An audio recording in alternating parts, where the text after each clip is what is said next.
All right, welcome back to section 3.2. I'm sorry, 3.3, measures of positions. And we're here and we're looking at the latter portion of the 3.3 set, and that's dealing with something called percentiles. So what I have for you is a data set. And I want you to take a look at this data set. I'll make it a little bit larger here as we look at it. Notice that the values are sorted in order. Percentiles are like the median. They need to be arranged from low to high. Let me tell you what a percentile is. They're usually written as p with a subscripted number. They call this the kth percentile. So let's go over notation first. So p sub k is a kth percentile. So p sub 50 would be the 50th percentile. P sub 90 would be the 90th percentile. P sub 16 would be the 16th percentile. And you probably heard this term before, maybe not, but if you take a standardized test, often the results are given to you as a raw score and then a percentile. And they would say, hey Jensen, you got this score on your SAT and you were in the 60th percentile. Doesn't mean I got 60% on the exam. Let's talk about what that does mean though. So I'm going to come in here and I'm going to erase a lot of this this translation of notation and go back up to the kth percentile. So what is a percentile? The kth percentile, here it is by definition. Let me write it like this. The kth percentile, denoted p sub k, is a value such that k% of the data lies below it. Okay, k% of the data lies below it. So that's the definition of p sub k, the kth percentile. And so let's watch it in action. We need to find. We'll use the above data set, and we're going to find p sub 20. Let's go find p sub 20. So what we're going to do is we're going to look at this data set and note some things. We need to have a value such that 20% of the data lies below it. Well, it really doesn't depend on the data present. Everything's a location. And so we need to find the right location that's going to separate 20% of the data below it and then consequently 80% above it. So let's first identify how many data points we have in this.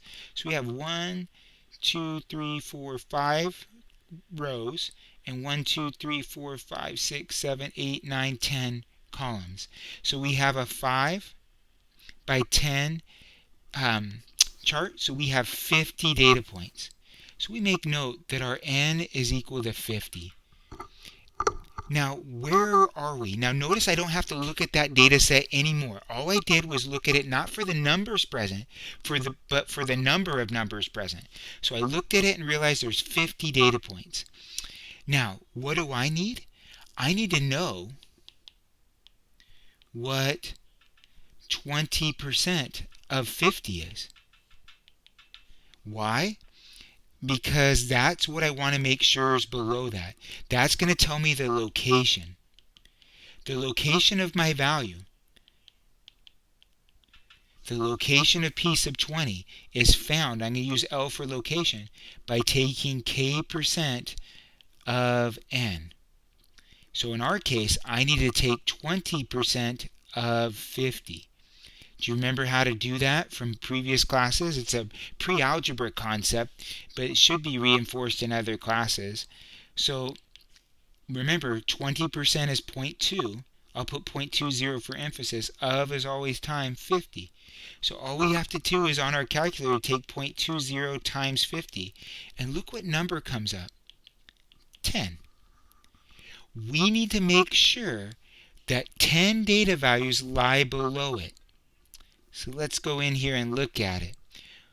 Where is the 10th data value? The 10th data value is right here at 6.2. This is the 10th one. Now, focusing on that 10th one, I don't know if you can see that very clearly, so I'm going to highlight it in red. See if that's even better. That 6.2 is the 10th data value. We are not going to choose that one, and here's the reason why. The definition of P sub k, let's go back and look at that definition of P sub k, is a value such that k% of the data lies below it. Below it. So let's take a look at where that guy is. How many values lie below it? 1, 2, 3, 4, 5, 6, 7, 8, 9 lie below it. Only 9 lie below it. That's a problem. I cannot choose 6.2. So I'm going to come in here with an eraser. That 6.2 is not my answer. Oh, maybe it won't let me erase what I previously did. That's funny. So we're not going to grab that 6.2. What we're going to do is go right in between the 6.2 and the 6.5. We're going to go right in between the 10th and the 11th. Why? Because if I need to ensure that there's 10 below it, I also need to ensure 10's perfect. So if I get a perfect number like 10, I have some extra work to do. I have to average, so P sub 20 is going to be the average of the 10th data value and the 11th data value. So what's right in between the 10th and the 11th?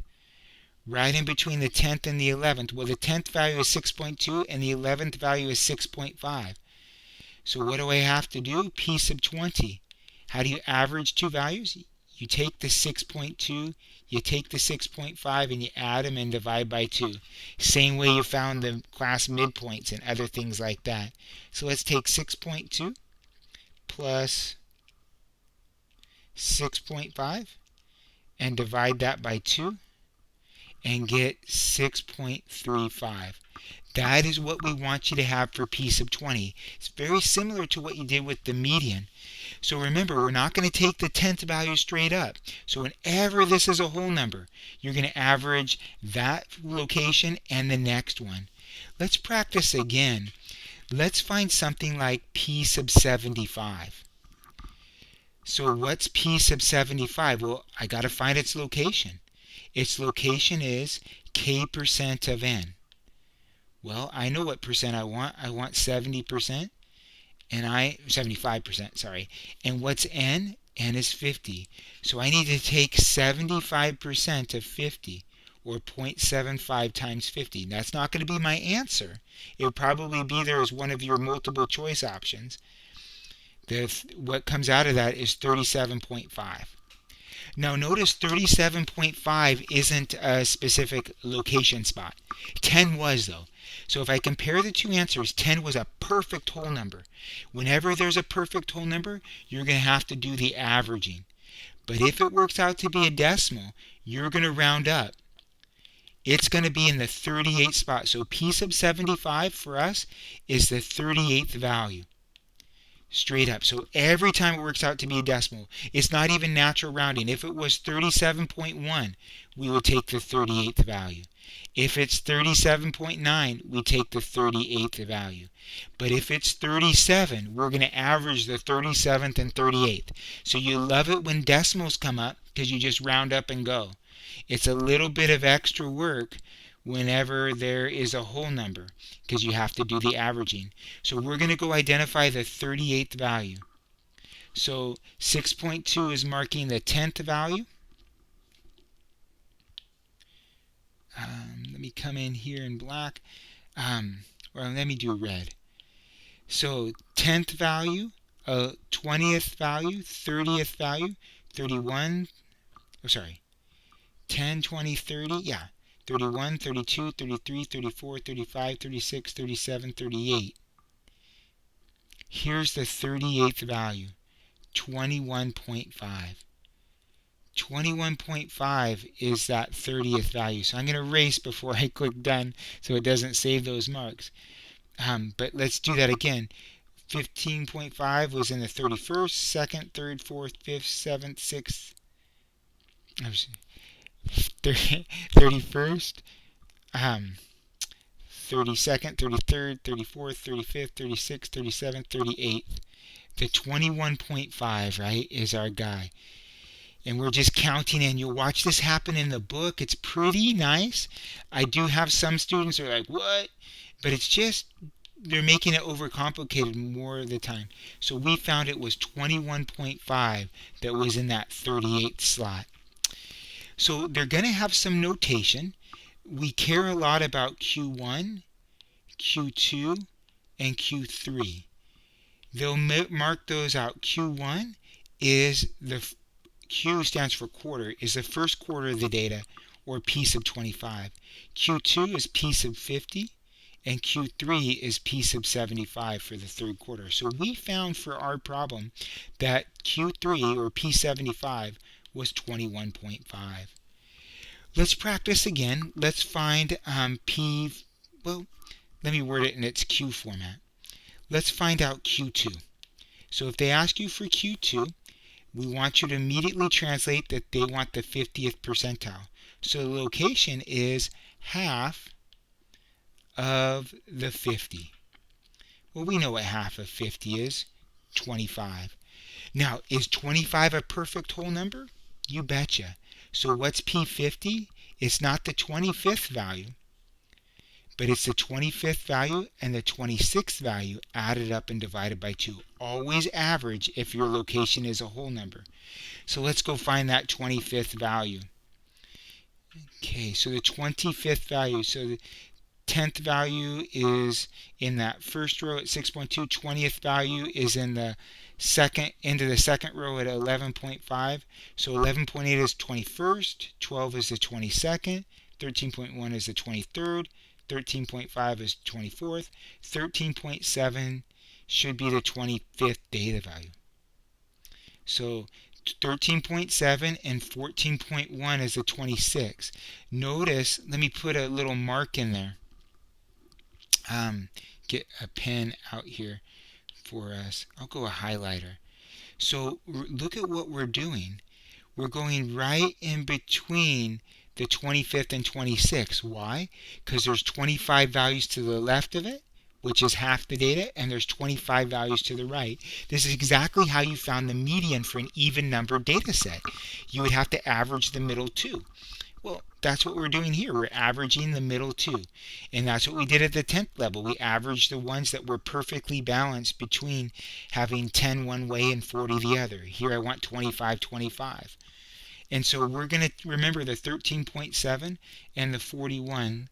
Let me erase so we don't have those marks saved. But 13.7 and 14.1, yes. So let's go do that. That is 13.7, 14.1 divided by 2. Grab our calculator.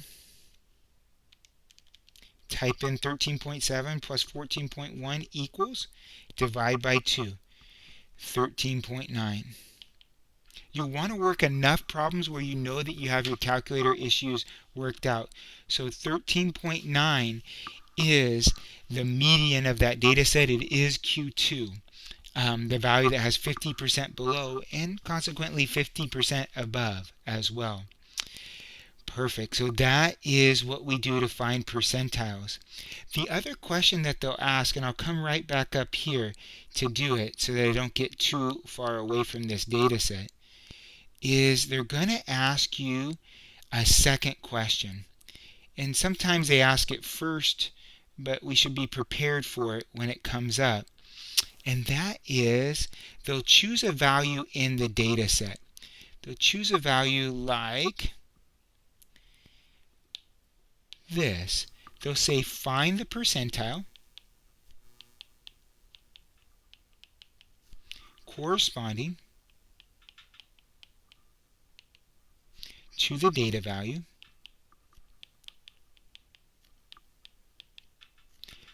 (21.1). Okay, and so let's look at the data set, and what you should see is the data value 21.1. Do you see it there in that fourth row? Here it is, whoops, let me get a pen. I guess the last thing I did was erase. So let me circle it. Here's 21.1. Now, the only thing that's needed here is a reliance upon the definition. The definition of a percentile is the percent of the data that lies below it. So let's do a physical count of the data that lies below it. There's 10 in the first row, 10 more in the second, 10 more in the third, so now I'm up to 30.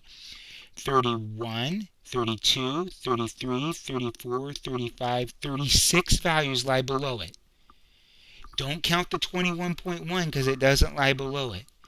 So there's 10, 20, 30, 31, 32, 33, 34, 35, 36 values. So we just found out that there are 36 values that lie below it out of how many? Out of 50. You're almost done. Take that 36 and divide it by 50, and you're going to get a 0.72. So what's the percentile of data that lies below 21.1? 72%. And it's a P72 answer, or 72 percentile. Right? However you want it to do that. So finding the percentile that corresponds to a number is pretty easy as long as you know the definition. Identify the value that they're talking about, count the number of data points that are below it, and then divide it by the total number of data points. That's how we find percentages just in general, and how you did it in the relative frequency tables that you've done already in this class. So that's a full explanation of percentiles. The book has, My Math Lab has other resources and videos for you as well, so check those out.